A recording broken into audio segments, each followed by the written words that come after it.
કર્મ ત્રણ પ્રકારના છે.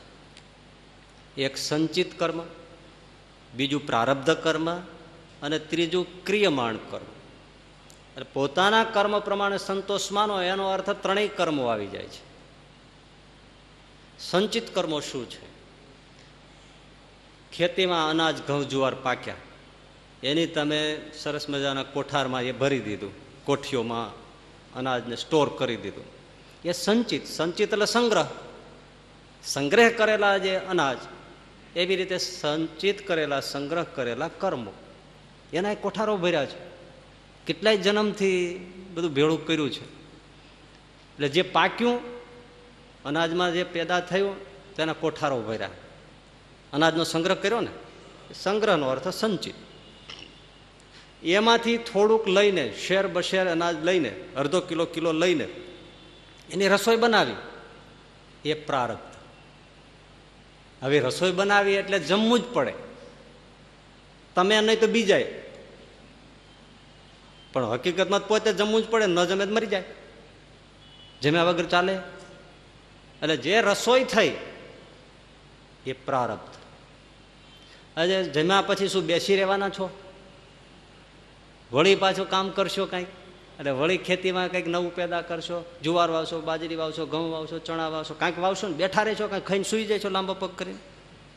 જેમાં પછી કંઈક મહેનત કરવાના. મહેનત છે ના માટે નવું પકાવવા. એ નવું અનાજ જે પકાવ્યું ખેતીમાં, જે મીંડું થવા પેદા, એ ક્રિયમાણ કર્મ. આ ત્રણેય કર્મ છે. તો આપણે અનેક જન્મોમાં જે કર્મ કર્યા છે, શુભ અશુભ, એના સંગ્રહના કોઠાર ભર્યા છે. એમાંથી થોડો કિલો 1.5 કિલો લઈ લીધો, એનો આ જન્મનો પ્રારબ્ધનો પિંડ બનાવ્યો. એમાં આપણું શરીર આવે, એ સગા સંબંધીઓ આવે, એમાં પત્ની પણ આવે, એમાં બાળકો પણ આવે. પ્રારબ્ધ વગર કંઈ થોડા ભટકાય છે? તમે ગમે એટલે માથાકૂટ કરો પણ એ જાય નહીં.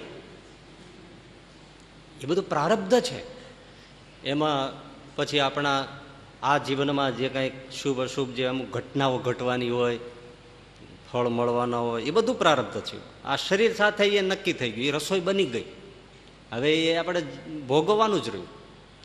અને એ પ્રારબ્ધથી જે આમ મળ્યું છે, શરીર, સંપત્તિ, પરિવાર, બધું, એનાથી આપણે પ્રતિદિન સવારે ઉઠીને સાંજે સુઈ જાય ત્યાં સુધી કંઈક નવું કર્મ કરીએ છીએ.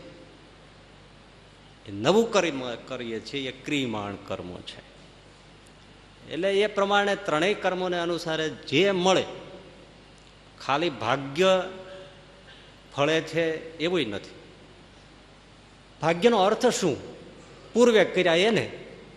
તે પૂર્વે તો આ એક ક્ષણ પહેલા કર્યા એ પૂર્વ થઈ ગયા. હવે એમાંય તમે બહુ સારા નબળા બહુ વિશેષ કર્યા હોય, ભયંકર કર્મો, તો તાત્કાલિક ફળી જાય. મિનિસ્ટરની ગાડી નીકળે ને હળીમ દઈને એને ભટકાડો તો તમને સીધો ઠેકાણે પાડે ને, સ્વાભાવિક છે ને. પોલીસ નીકળ્યો ને એને 2 લાફા મારી લો તો ઢીલો જ જવા દે, પણ લશ્કરને 2 લાફા માર્યો તે છોડે? એ તો ઉલાળી નાખે. એટલે કેવા ભાવથી ને કેવું કર્મ કર્યું છે, એ પૂર્વે થયું તો અડધી કલાક પહેલા, 10 મિનિટ પહેલા થયું હોય તો એ પ્રારબ્ધ થઈ ગયું. હવે આમાં કોણ ના પાડી શકે? એ પ્રારબ્ધ છે. તો એના ફળ પ્રમાણે જે મળે. એટલે એનો અર્થ એ કે આપણે પહેલા ગયા જન્મોમાં ભૂલ કરી હોય, અરે આ જન્મમાં હમણાં થોડે બાળપણથી માંડીને અત્યાર સુધી જે કાંઈ ભૂલો કરી હોય, તો એના ફળ ભોગવવાના આવે ને.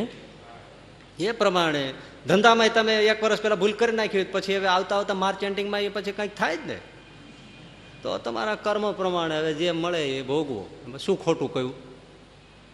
એટલે જે પ્રારબ્ધ કર્મ છે, એ પ્રારબ્ધ એટલે બહુ પહેલાનું પણ ખરું, અને હમણાં ક્ષણ પહેલાનું પણ થાય, એ પણ પ્રારબ્ધ. એ કર્મ પ્રમાણે જે મળે એ ભોગવો, અને એમાં જે મળે એમાંથી સંતોષ માનો.